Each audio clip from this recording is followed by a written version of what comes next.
Kamusta mga ate, kuya, beshi? Si Chari po ito mula sa The Sun, Moon, Stars, PH Tarot. Ipapaalam ko lang po na ito po ay isang general read o pangkahalatang pagbabasa at maaring hindi lahat ay magtugma sa inyong sitwasyon. I-check din nyo ang inyong Moon, Rising at Venus sign. Baka doon mas tumugma ang read para sa inyo. At kung ang mensahe ay tama sa inyo, paki-like lang po at mag-subscribe kung hindi pa ninyo ito ginagawa. Okay, mag-umpisa na po tayo.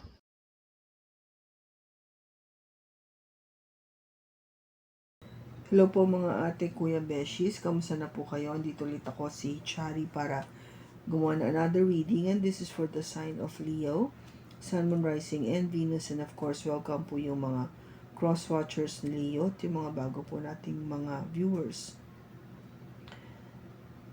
Papaalam ko lang po sa inyo kung ba't hindi po agad ako nakapag-upload ng video dahil po sa yung kapatid ko po ay nag-pass away. At ako po ay dumadaan po ngayon ng pagdadalamhati at pagluksa. Kaya po ako humingi sa inyo ng pangunawa. Pero alam ko po na dapat magpatuloy po ang buhay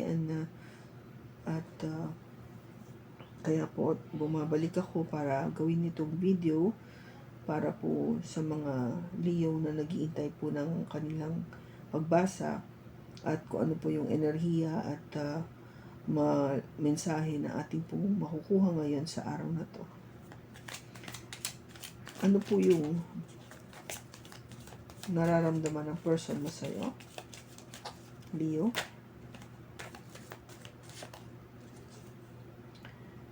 The Queen of Cups.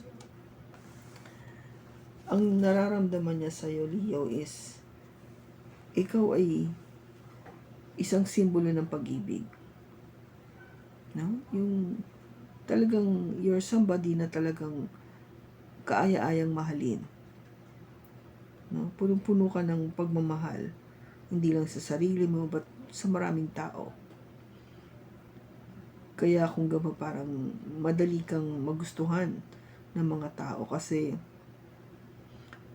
yung nakasentro yung iyong ginagawa dahil mahal mo sila. No? You love people, you love what you're doing, you love to help.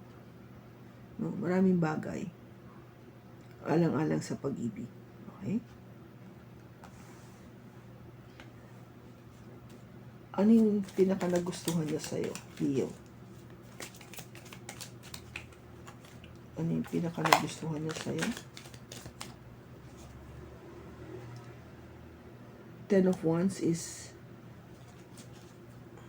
ang nagustuhan niya siguro is alam mo kung kailan na titigil. Alam mo kung kailan na hindi kaya ang isang bagay para gawin. In other words, alam mo kung kailan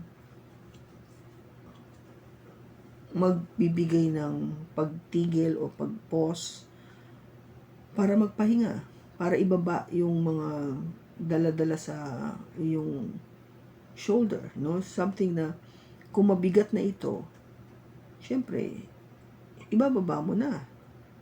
Hindi mo pipilitin ang isang bagay na alam mong may hangganan. Kung hanggang dito lang yung kaya mo, hanggang dito lang yon. Hindi mo na yon ipupursige pa. Kasi, kung gaba parang, you know your limitations, no? We all have our limitations. Yun eh. Alam mo kasi na hindi ka magiging masaya or you cannot do everything na in the right way kung susobrahan mo yung gagawin mo kasi hindi ka na magiging effective. Gusto mo nga makatulong, gusto mo maging effective. So, alam mo kung hanggang saan lang yung dapat mong ibigay. Okay? Which is, yun yung nagugustuhan sa'yo ng person mo. You know how to put boundaries. In other words, hanggang dito lang. Tama na. Okay?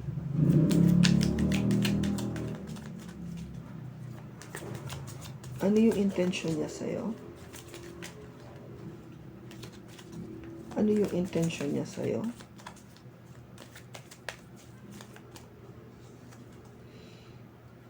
The Fool. Ang intention niya is mag ano lang, yung talagang sige na. Kung gaba tipong walang plano, basta out of the blue gagawin niya na.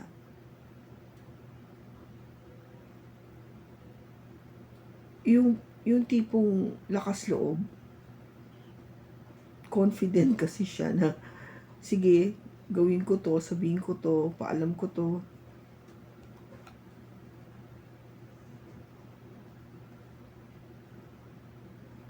Na parang tignan natin kung ano magiging reaksyon ni Leo sa akin. Pero ito yung gusto ko ito yung gusto kong gawin. Sige lang. Pinapakita ko rin sa kanya kasi na I'm very spontaneous, you know. Ano yung action na dapat gawin?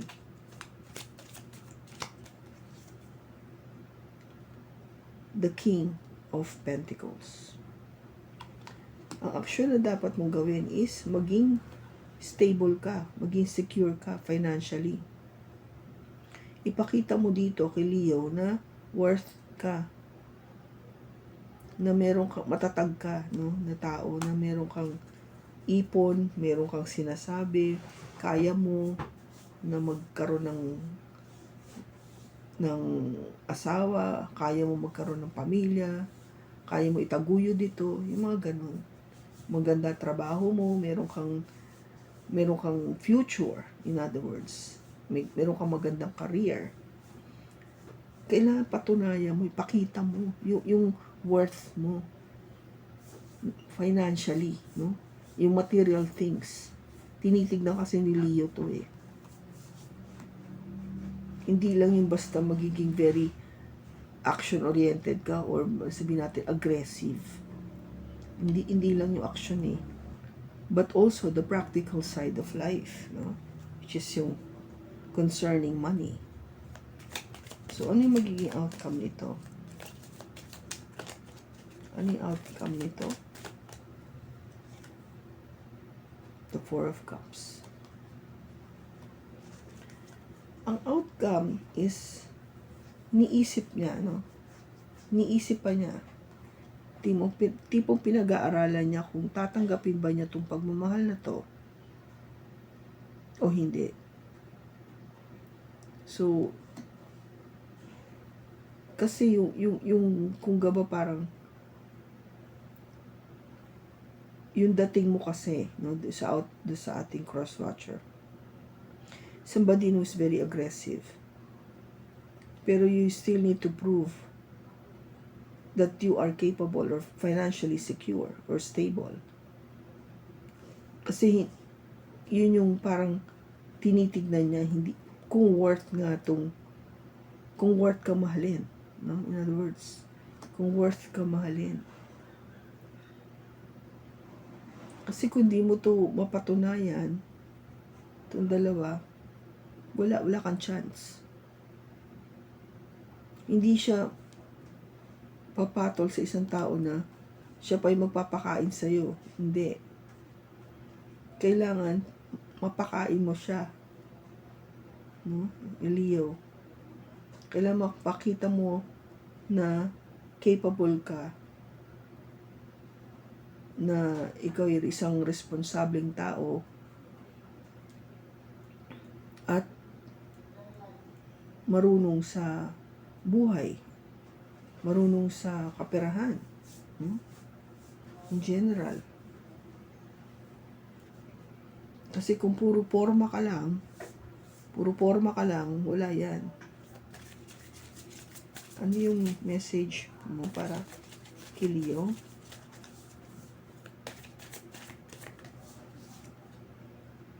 Honest communication. Expect a heart-to-heart conversation. Yes, di ba? Talagang kailangan honest ka rin pagdating sa pag-uusap. Hindi pwedeng Bola-bola lang. Hindi yan papasa kay Leo.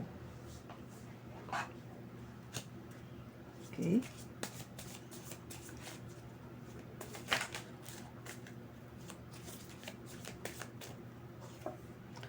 Spiritual. Your spiritual journey is beginning. Okay, so maybe this relationship also needs to be parang in a more spiritual gabaw way, no, or spiritual path. Kasi minsan may mga ka-relationship tayo na talaga na pagbuklod dahil may purpose kayo pareho. Something to do with God or yung spirituality nyo. Kaya kayo yung pinagsama. Kaya dapat maano rin nyo to, matouch nyo rin ito sa inyong relationship, no? Na makita nyo yung ano ba yung, paano ba tayong dalawa in terms of our spirituality. Importante rin kasi yan eh. Baka magkaiba kayo ng pananaw. So you need to check. Pareho ba kami nito ng paniniwala sa Diyos, sa lahat ng kanyang tinuturo? Importante kasi yun. Choose a new direction. Parang sinasabi dito na kung hindi mo rin matutupad ito, pumili ka ng ibang direksyon o pumili ka ng ibang paraan o daan. Parang nakaguhit sa tadhana yung mangyayaring ito kasi there is something to do with your spirituality. Pag hindi yun natupad, then it means this is not the direction that you should be taking, but take a new one.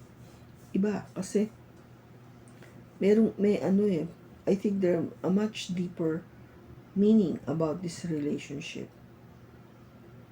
No, hindi lang parang bigla kayong nagka-meet, nagustuhan ka niya, pumorma siya. Hindi ganun eh. Parang nakikita ko na hindi agad kasi nga pinag-aaralan pa niya eh, kung ito ba yung tao na dapat kong sagutin o be serious with. Kasi siguro kung hindi rin magkakaroon ng honest communication and pagdating sa inyong spirituality, you're not actually of the same page, then angel is saying, choose a new direction. Mag-iba. Maybe this is not the one. Pero, on the other hand, kung nakita mo, nag-usap naman kayo and you see that you're both, have the same belief in life, then maybe this is the right direction.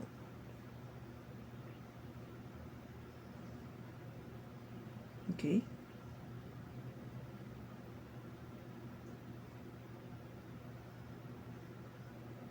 So, kung kanino man tong Leo na to na nakuha natin yung energy, I hope na nakatulong ito sa iyo. Maraming salamat sa pagsama mo sa akin sa pagbasa na to.